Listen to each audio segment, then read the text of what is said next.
Dalam kegiatan reses masa sidang 2 tahun 2025, Wakil Ketua DPRD Banjarmasin mendengarkan secara langsung berbagai aspirasi dari warga Jalan Cemara Ujung, Blok 4, Kelurahan Sungai Miai, Banjarmasin Utara, Kamarian, Sabtu 28 Juni 2025. Aspirasi yang disampaikan warga terkait kondisi drainase, jalan lingkungan, kebutuhan fasilitas umum, peningkatan kesejahteraan, serta akses sarana pendidikan.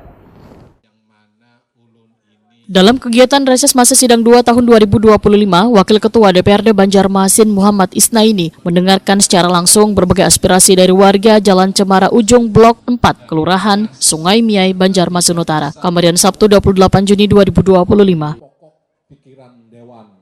Aspirasi yang disampaikan warga mayoritas berkaitan dengan perbaikan dan pembangunan infrastruktur di lingkungan sekitar. Permasalahan yang mencuat diantaranya adalah kondisi drainase, jalan lingkungan, kebutuhan fasilitas umum, peningkatan kesejahteraan, serta akses sarana pendidikan.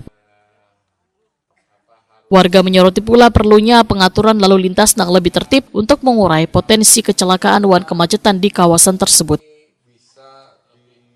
Menanggapi permasalahan ini, Wakil Ketua DPRD Banjarmasin Muhammad Isnaini Wahitakwani Prima TV memandahkan saberatan aspirasi akan ditindaklanjuti dan disampaikan kepada dinas terkait di pemerintah kota Banjarmasin agar mendapatkan perhatian karena beberapa di antaranya sudah lawas dikeluhkan namun belum juga mendapatkan tanggapan. Politisi Partai Gerindra ini pun menyatakan usulan-usulan dari warga akan diperjuangkan agar dapat masuk dalam skala prioritas pembangunan kota. Namun, realisasinya akan disesuaikan dengan kemampuan anggaran pendapatan dan belanja daerah Banjarmasin. Muhammad Isnaini menegaskan akan mengawal seberatan aspirasi warga agar kada hanya berhenti di pendataan tapi bisa terrealisasi. Insya Allah kita sesegeranya untuk menyikapi ini dan bisa memperjuangkan ini agar bisa direalisasikan kepada masyarakat khususnya Banjarmasin Utara. Khusus untuk yang pasum lapangan ini harus seperti apa baiknya, Pak?